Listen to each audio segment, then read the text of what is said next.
दोस्तों, अभी हमारे देश के जो मुख्य न्यायाधीश है संजीव खन्ना जी, अभी आज 13 मई 2025 को रिटायर हो रहे हैं और कल 14 मई 2025 से बी.आर. गवई, भूषण रामकृष्ण गवई जो हैं वो हमारे देश के अगले मुख्य न्यायाधीश बनेंगे।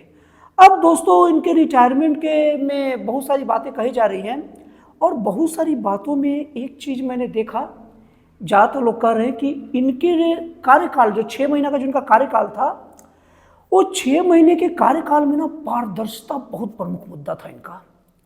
अब पारदर्शिता किस बारे में बताया गया कि अभी जो दिल्ली के जो जस्टिस वर्मा थे उनको घर पूरा नोटों से भरा घर मिला, तो इन्होंने क्लियरली उसके वीडियो अपलोड किए ऑफिशियल साइट पर, सुप्रीम कोर्ट के ऑफिशियल साइट पर वीडियो अपलोड किए। तो अब मैं सोचता हूं दोस्तों कि अगर सर्वोच्च न्यायालय का जैसे कि पारदर्शिता, एकदम पारदर्शी अगर माहौल की बात किया जाए, तो केवल अगर कोई न्यायाधीश है जिनके ऊपर भ्रष्टाचार का आरोप नहीं लगा, उनके घर में ही एक घर भर के नोट मिला, जला हुआ नोट मिला। अब ऐसे टाइम पर वो जज का केवल वीडियो जारी कर देना, क्या जांच हो रहा है वो इन द हाउस अभी जांच प्रोसेस है, मतलब अभी तक उनके खिलाफ कोई एफआईआर दर्ज नहीं हुआ है और नहीं उनको सजा मिलेगा, इसके लिए किसी कुछ नहीं बताया गया है। अभी वो जज साहब का वीडियो एक सप्ताह बाद, वो भी एक सप्ताह बाद, मतलब मीडिया के थ्रू खबर मिला, जनता पहले ही वीडियो को देख चुकी थी, तब वो अपलोड साइट पर हुआ। इसके लिए कहते हैं कि पारदर्शी माहौल है। अरे भाई, भारतीय संविधान में कहीं भी वर्णन नहीं है कि किसी जज को हम कानून से ऊपर समझे, किसी जज के लिए अलग जांच व्यवस्था, अलग न्याय व्यवस्था रखा जाए। हमारे देश में केवल हमारे राष्ट्रपति और राज्यों के राज्यपालों को, अगर उनको हम लोग कोई भी कानूनी कार्रवाई से मुक्त रखेंगे, तो इस तरीके से देखा जाए तो कहीं भी संविधान में वर्णन नहीं है कि जजों को भी हम लोग कोई भी कानूनी कार्रवाई से मुक्त रखेंगे। जज को अगर सुविधा चाहिए तब तो जज होने के नाते स्पेशल सुविधा मिल सकता है, लेकिन जज को सजा के मामले में कोई आरक्षण नहीं है। देश में राष्ट्रपति, उप और राज्यपाल को छोड़कर किसी के लिए भी संविधान में सजा के मामले में स्पेशल व्यवस्था नहीं है। अगर कोई अधिकारी, कोई नेता के घर में अगर नोट से भरा कुछ मिल जाए तो उसके घर छापे पड़ते हैं, आए दिन सुनते हैं, तो ईडी का छापा, ए का छापा, एफआईआर दर्ज, दौड़ भाग, ईडी बुला कर पूछती है। ये जज साहब को लेकर क्यों इतना स्पेशल सुविधा दिया जा रहा है? अब केवल इसकी वीडियो को आप अपने साइट में डाल के पारदर्शिता बता रहे हैं, तो मैं दंग रह जाता हूं वो चीज सोचकर कि इनके पहले अगर पारदर्शिता साधारण थी, उतनी नहीं थी, क्योंकि इनके मामले में कहा जा रहा है पारदर्शिता के लिए जाने जा रहे हैं, तो जब पारदर्शिता कम थी तब जजों को कितनी आजादी मिली हुई थी भाई।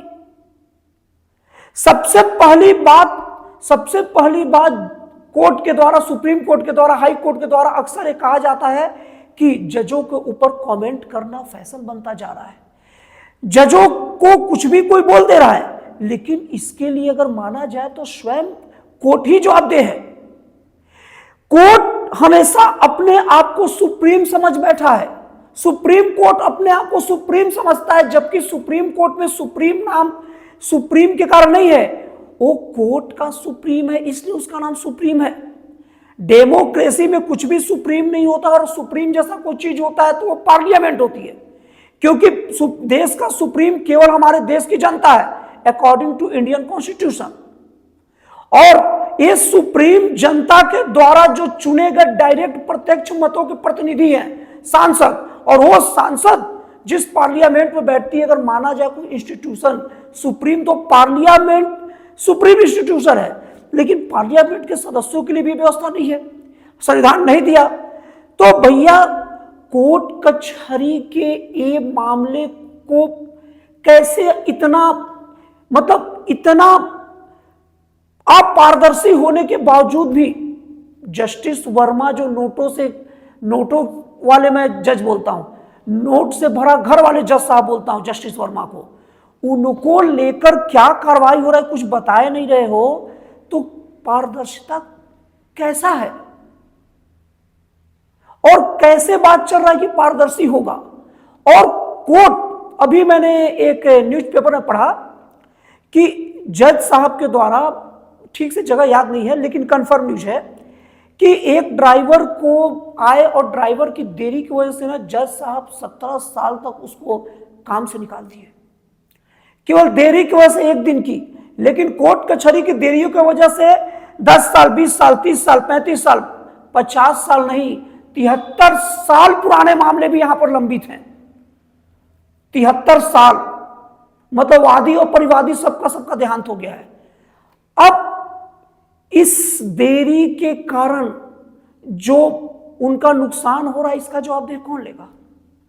दोस्तों, मेरा वीडियो का सार भी है, मेरे वीडियो का निचोड़ भी यही है कि हमारे देश में लोकतंत्र है, सभी देश में बराबर हैं, तो जजों को लेकर इतनी ज्यादा स्पेशल सुविधा क्यों दी जाती है, जबकि हमारे देश में सभी को समान अधिकार प्राप्त है।